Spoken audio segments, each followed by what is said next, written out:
Welcome to the Evolution of Mom podcast. We are your hosts, Amy and Charisse. We hope you enjoyed our last episode with Lazaros and Emilia Smith on relationships.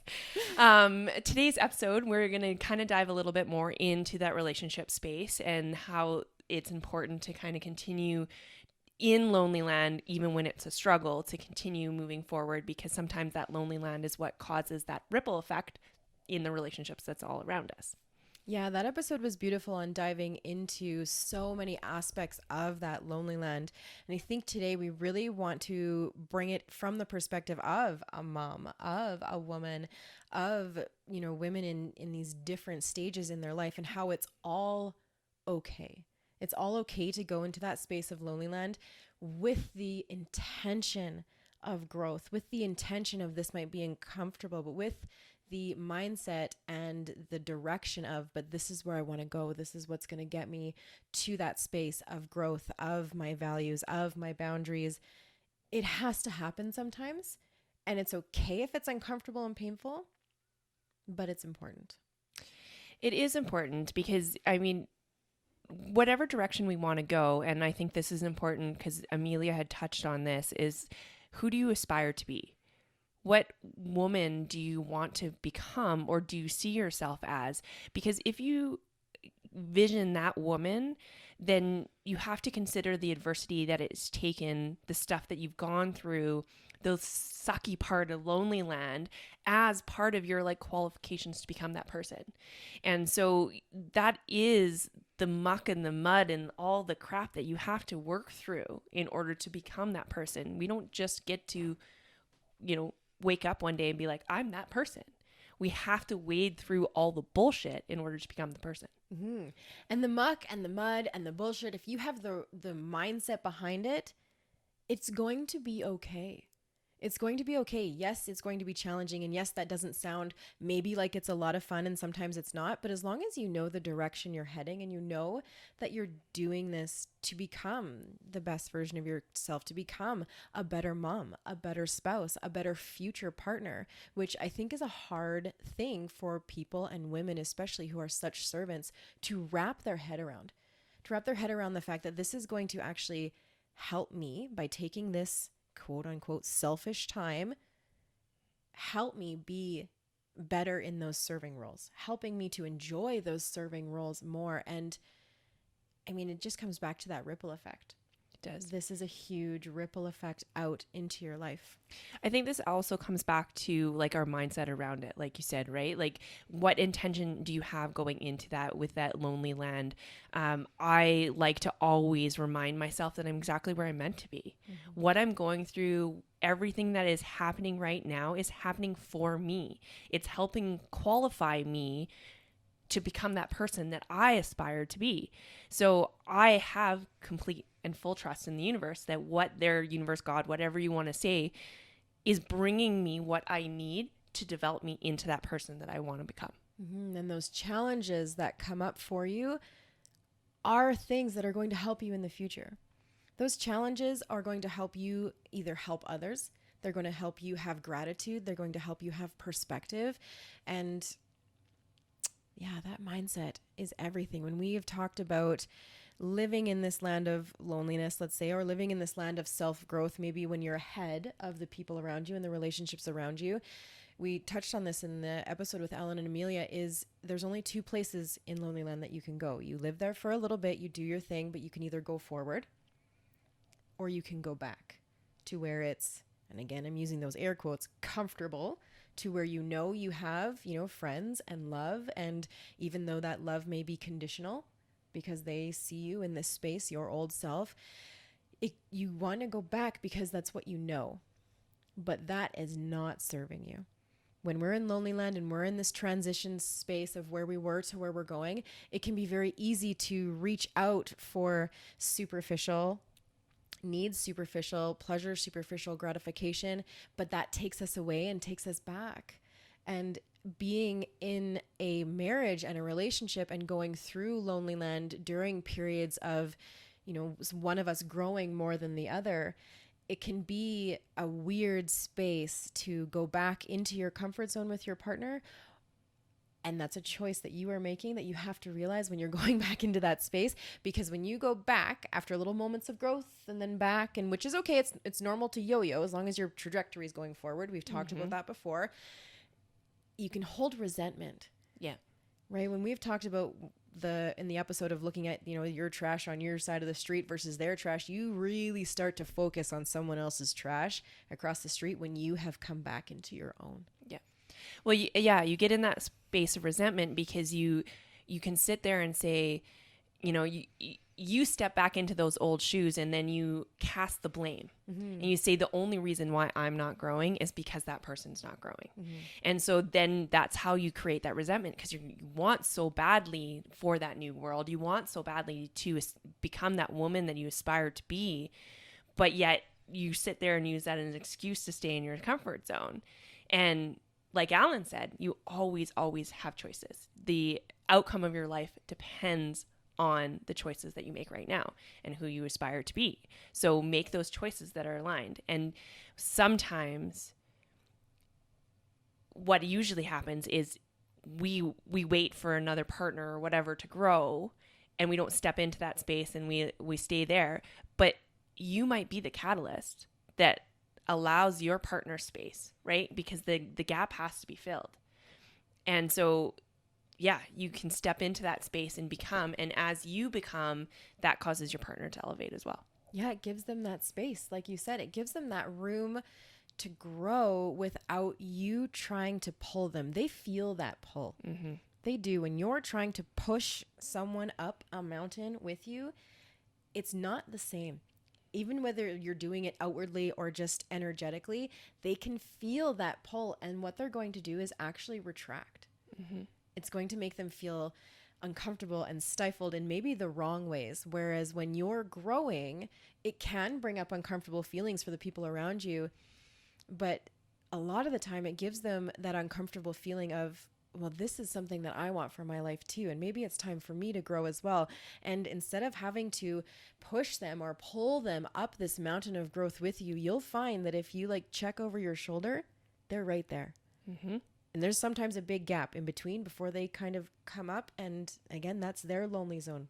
Yeah.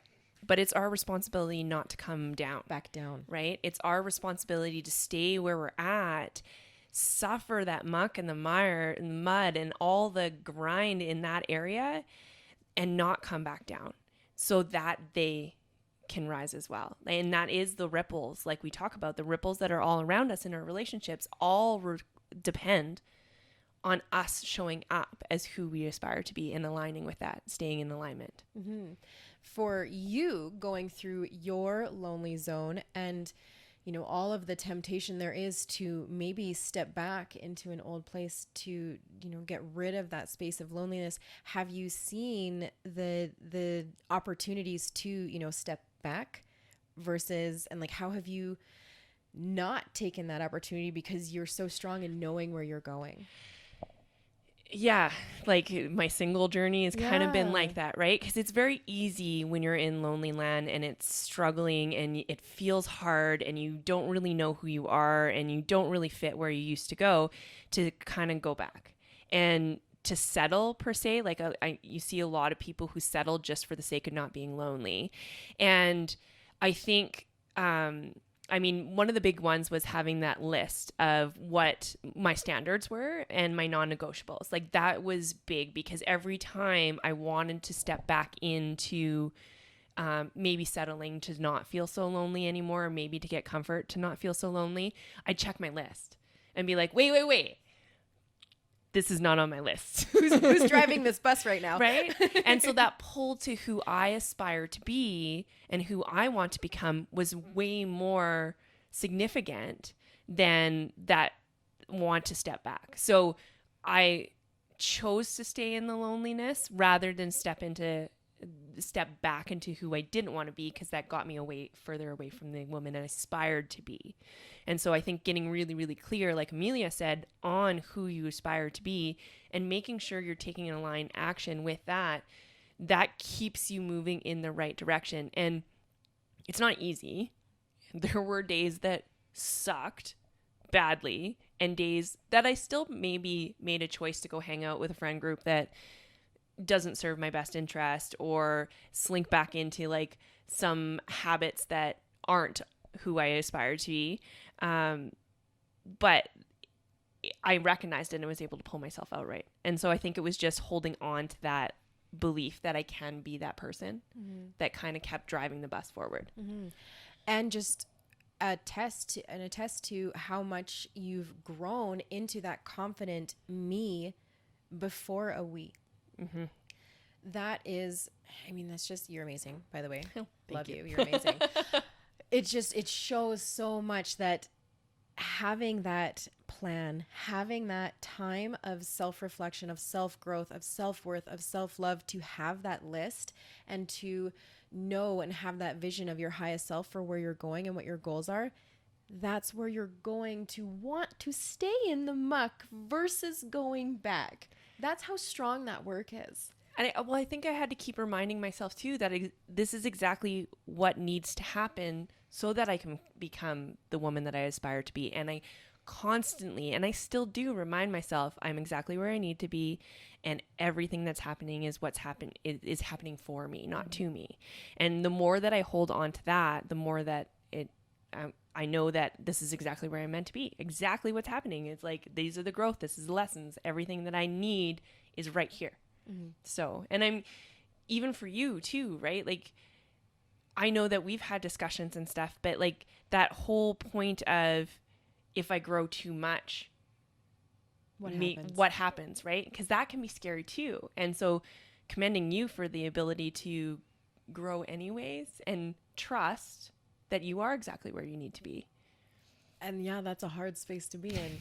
I mean, when you're already in a marriage, and, you know, a marriage that you are so deeply in love with, but know that there's just so much more, right? Yes, we started from a very good place, but I knew that there was so much more for us individually and together. And yeah, that gap of me growing and Chris staying where he was for a little while, it was very hard. How scary was it? It was so scary, because it's like, do I keep growing and potentially lose my marriage? Or do I keep coming back down? Which I did. I kept coming back to an extent, not fully, but to an extent every time, right? And trusting in that, and having people in your life that you can talk to and who are like a high support system for you, right? We never want to take advice from people we wouldn't trade places with. That's a big one. So if people are settling in their life and in their relationships, maybe that's not the best place to go. But when you have people even like yourself on your growth journey, that was very helpful for me, in that, for you to like literally call me out in those moments and be like, are you doing that because you're scared you're going to lose his love? Are you making this like accommodation sacrifice right now because you're scared you're going to lose his love and not grow and not take this chance? When in reality, when I was able to trust and just continue my growth journey, if anything, he is more in awe and more in love and more proud of me than ever. Yeah. It may not go that way. And it may not go that way. It may, but I've said it before. It's like, you have to bet on yourself, and you have to know that you're stronger than your toughest times. So if you get to that position where you're like, this isn't actually what's meant for me, you know that you've grown yourself into that person that is able to recognize that, right? And that, I've always kind of said, it's like, in a marriage especially, people have a tendency to sit on the fence. They're like, oh, right, like, yes, which the grass is greener over there, and maybe I'll go, which side am I going to go on? And I like to view it as like, if you wake up in the morning and you're not ready to leave, like, then you stay and you go all in. You don't sit there and be like, well, maybe I'm in, maybe I'm out. No, you're 100% in as long as you're in, and trust the knowing of yourself, and trust that you will be aware of, you'll know what's meant for you and what isn't meant for you. You'll know, you'll come to a time where you're like, oh, okay, maybe I can't flourish here. And that's okay. It is okay to make that decision, right? And that's kind of where I got to, where I was like, you know, I can't be the version of me that I aspire to be while in my marriage. And so I had to make the tough decision to leave. But you can make the, like, trust, right? And it can end up better. And in fact, it does oftentimes end up better when you step into putting yourself first. and step into becoming who you aspire to be. Yeah. Well, Alan said in our last episode, it became a moment of, can I have my growth and my best version and my goals and my relationship? Or is it one or the other? And yeah, that can be a challenging space to be on, but there are so many avenues and things you can do, like you said, for yourself. That self-growth is huge, that self-confidence, that self-worth, because we tend to stay in situations that are comfortable or even uncomfortable when we don't feel like we are worthy of more. And being proactive, if you are ready to take those steps, if you are ready to go all in, but maybe you don't know what that looks like, or maybe you need to have a conversation with your partner of, hey, let's be proactive here. And that's what Chris and I now do with Alan and Emilia's relationship talks. We check in with them twice a week, and it's so great. It's enlightening. We have fun, we laugh, we get into the muck and get into the hard stuff, but at the end, it comes out so much better and it comes out so much lighter. And I do believe that has all come about because I chose to keep going. Mm-hmm. I chose to choose myself. I chose to choose the best version and continue. I mean, I don't feel like I'm anywhere near the best version yet. I don't know if I ever will. I think that's the beauty of growth. Yeah, it's always a continued journey. The end goal That's moves. Right. It always moves. But I'm glad I chose to keep moving it because I see so much beauty and greatness in the future. Yeah. And I always say, I never just want okay. I never just want to settle for a good enough or okay. To me, it's a hell no if it's just good enough. It can always be great. We should be striving for extraordinary, especially in our relationships. But extraordinary actually starts with us. We can't be okay or good and expect extraordinary relationship. We have to become extraordinary first before we can even remotely look at having an extraordinary relationship. Absolutely. That's where that weird resentment dynamic comes in. Well, I'm only okay, but why aren't you outstanding? Yeah. Why aren't you outstanding and bringing me up to outstandingness too? Right? There's a whole dynamic there. So that's why it is always so important to be that space for yourself. Yeah, exactly. You can be outstanding and have that outstandingness ripple out. Yeah. Yeah. Clean your own side of the street first. And see what happens. Make sure it's sparkly clean. Mm-mm. Yeah. Yeah, I think that's, we're going to call it there. To take away, I would sit down and really focus on who you want to be. Who do you aspire to be? What is that future version of the woman that you become? And are you in alignment with that right now? And what choices do you have to make to get in alignment? Mm-hmm. And what does your relationship look like in that space? Mm-hmm. Whether you're single or whether you are married, dating, anything, what does your relationship look like in that space that you're projecting into? Because having all of that awareness is what's going to attract that in. Absolutely. Whether it's already there in your life, like my marriage, or whether it's coming, like Cherise is. It's so powerful to have that intention set because then your daily choices become different. Mm-hmm. We believe in you. You can do this. Thank you for listening to this episode. If you found value, please share. We'd love to hear feedback as well. So please connect with us. As always, don't forget to put yourself first. You can't pour from an empty cup. That's right. Self-care is selfless. We would love to talk with you, interact with you on our Instagram. We do have our lives every Thursday, Bevies and BS with Amy and Cherise, where it gets very casual, just chats like this. But that's a great place to come and interact with us. Give us your feedback. Let us know what you've loved hearing about so far and what you need to hear in the future to keep this incredible journey that you're on going. Thank you so much for being here. We'll talk to you guys soon. Bye.